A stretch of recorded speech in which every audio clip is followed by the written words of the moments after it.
नमस्कार, आप देख रहे हैं मिरर मीडिया और मैं हूं आपके साथ प्रिया पांडे। जन्म एवं मृत्यु प्रमाण पत्र बनने की प्रक्रिया में लोगों को आ रही परेशानियों को दूर करने के लिए धनबाद नगर निगम जल्द ही एक नई ऑनलाइन मॉनिटरिंग व्यवस्था लागू करने जा रहा है।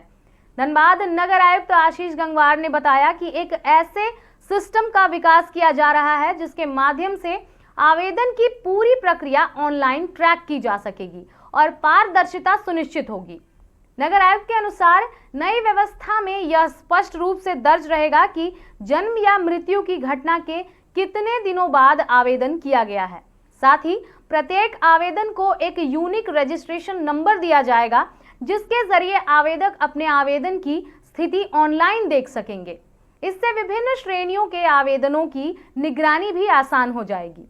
उन्होंने बताया कि वर्तमान में कई बार आवेदन खारिज होने पर लोगों को इसकी जानकारी नहीं मिल पाती है और ना ही रिजेक्शन का कारण स्पष्ट हो पाता है।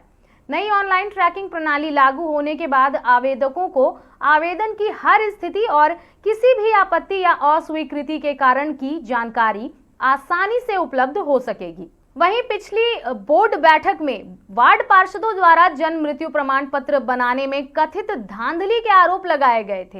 इन आरोपों को गंभीरता से लेते हुए नगर आयुक्त ने संबंधित शाखा और वार्ड का औचक निरीक्षण किया। निरीक्षण के दौरान सभी प्रक्रियाएं सामान्य और नियमों के अनुरूप संचालित होती पाई गई। तो सुनाते हम आपको पूरे मामले पर धनबाद नगर आयुक्त आशीष गंगवार ने क्या कुछ कहा। देखिए, जन्म मृत्यु प्रमाण पत्र का एक ऐसा मुद्दा है जो कहीं ना कहीं हम लोगों को पत्रकार लोगों के माध्यम से, न्यूज़पेपर के माध्यम से या जो भी कंप्लेंट्स आती हैं उसके माध्यम से पता लग रहा है कि जन्म मृत्यु का कभी कभी डिले हो जा रहा है। लेकिन ऐसे केसेस मोस्टली कुछ केसेस ही हैं जो ऐसे डिले हो रहे हैं जिसमें या तो दस्तावेज की कमी होती है या फिर कोई साइन छूटा हुआ होता है। तो इसके लिए हम लोग एक प्रयास कर रहे हैं कि हम लोग इसको ऑनलाइन देख सकें कि अगर किसी के पास उसको आईडी एक जनरेट करके दे दी जाएगी, वो क्लिक कर और उसको पता लग जाएगा कि उसका किस स्टेटस पे है। जनरली D1, D2, D3 या फिर B1, B2, B3 ऐसे करके हम लोगों का कैटेगराइजेशन होता है कि 0 से 21 साल तक, 21 दिन तक अगर जन्म प्रमाण पत्र के लिए अप्लाई करा है, फिर 1 साल तक या फिर 1 साल के बाद तक। तो इस केसेस में भिन्न भिन्न प्रक्रिया अपनाई जाती है। जैसे हम लोगों का स्टैटिकल ऑफिसर के पास भी जाता है, वहाँ पर भी कभी कभी डिले होने के चांसेस रहते हैं। तो हम लोग एक ऐसा सिस्टम डेवलप कर रहे हैं कि एक रजिस्ट्रेशन नंबर दे दिया जाएगा। उससे कोई भी व्यक्ति अगर उसको नंबर दे दिया जाएगा, जब वो आवेदन देगा तो उससे ट्रैक कर पाएगा कि वो किस स्टेटस पे है।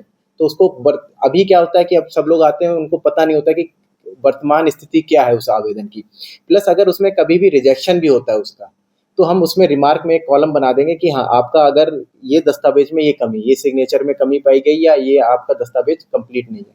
तो हम लोग ऐसा प्रयास कर रहे हैं और कोशिश करेंगे कि इसका जल्द से जल्द हम लोग लागू कर सकें। बोर्ड की जब बैठक रखी गई थी उस दौरान पता चला था कि जन्म मृत्यु प्रमाण पत्र को लेकर निचले स्तर पर काफी ज्यादा भ्रष्टाचार की स्थिति देखने को मिल रही है। तो इसको कंट्रोल करने के लिए क्या किया जाएगा? उस टाइम ये एक माननीय वार्ड पार्षद के द्वारा आरोप लगाया गया था कि फाइल बंद करके, ताला बंद करके चले जाते हैं। तो औचक निरीक्षण भी करा गया मेरे द्वारा।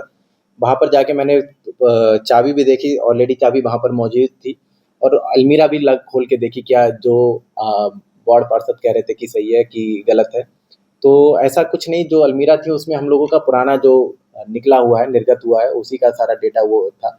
ऐसा कोई अगर आरोप आएगा तो हम लोग कमेटी बनाकर उसकी जांच करके त्वरित कार्रवाई करेंगे। नगर निगम का यह मानना है कि नई ऑनलाइन व्यवस्था लागू होने के बाद जन्म एवं मृत्यु प्रमाण पत्र बनवाने की प्रक्रिया अधिक पारदर्शी, जवाबदेह और नागरिकों के लिए सुविधाजनक हो जाएगी, जिससे लोगों को कार्यालयों के चक्कर लगाने से भी राहत मिलेगी। फिलहाल अब देखते हैं कि आगे क्या कुछ प्रक्रिया होती है और इससे लोगों को कितना बेनिफिट मिल पाता है। फिलहाल इस खबर में इतना ही। हम फिर लौटेंगे कुछ प्रमुख खबरों के साथ। तब तक के लिए देखते रहें मिरर मीडिया।